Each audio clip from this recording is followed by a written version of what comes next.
I watched Tokyo Joe Pro Wrestling's All Rise 2025 with an open mind. And with that open mind, I got stuff that was better than expected, and I got stuff that didn't meet my expectations. So in this video, I'll break down why the show fell short of what it needed to be. And probably nothing felt falling short more appropriately than this match. Arisu Endo vs Uta Takami for the International Princess title had everything going for it. The pacing was there, the storytelling was there, and I was genuinely invested in this match. But it ended prematurely, and I was quite deflated how it ended the way that it did. I gave this one 2 3/4 stars. But here's what's worse than a match that gets cut short. A match where one wrestler is capable of being carried by a great worker, but even with that great worker in there, it still came up short. Miu Watanabe vs J-Rod for the Princess of Princess title was supposed to be a big test to see where J-Rod stood. But instead, this turned out to be the weakest Miu match I've seen in quite some time. And the thing is, it takes two to tango. So Miu isn't exempt from this. All in all, this match was just not clicking for me, especially for the way that I expected it to be.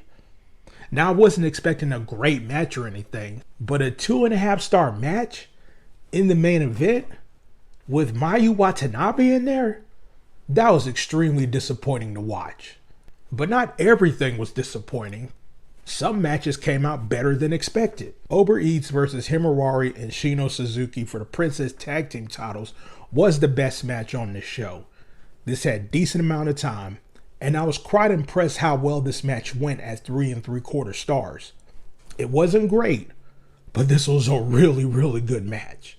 However, there were other matches that were also good, but I expected way more. Shoko Nakajima vs Viva for the MLW Women's Featherweight title was so good. The pacing, the timing, the chemistry between these two for me was the best stuff on the show. But bro, on paper, this should have been way more than what it gave here at 3.5 stars. And that's really been the story of this show. Some things didn't reach the expectations, but some things went past my expectations. And of all the things to reach past my expectations on a TJPW show was balancing wrestling and comedy. You see, it's no secret I'm not the biggest fan of Tokyo Joe Pro Wrestling comedy. At times I can tolerate it, sometimes it's cute, and sometimes it's just outright bad.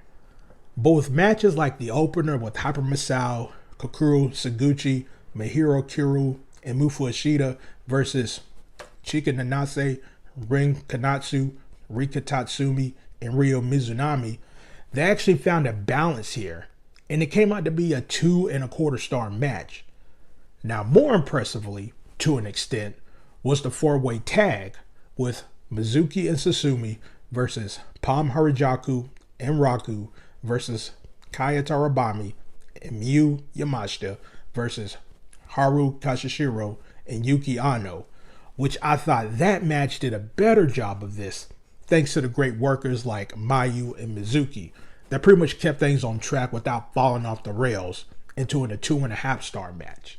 Now, something that wasn't comedy was Hiroyo Matsumoto and Yuki Arai versus Toga and Yuna Namase, which I thought was a fine match at just 2.5 stars. Now, the problem is with all three of these matches, despite being fine, it didn't elevate or move the needle to my overall experience, especially with how the rest of the show played out. Tokyo Joe Pro Wrestling's All Rise 2025 had some potential. Some matches exceeded expectations, but it fell short where it mattered the most. The main event disappointed. A title match got cut short. And some of the matches that could have been great on paper didn't reach that level. It's pretty much a case of things being passable, but not enough to justify an actual watch. This here gets a 6.75 out of 10. Not recommended.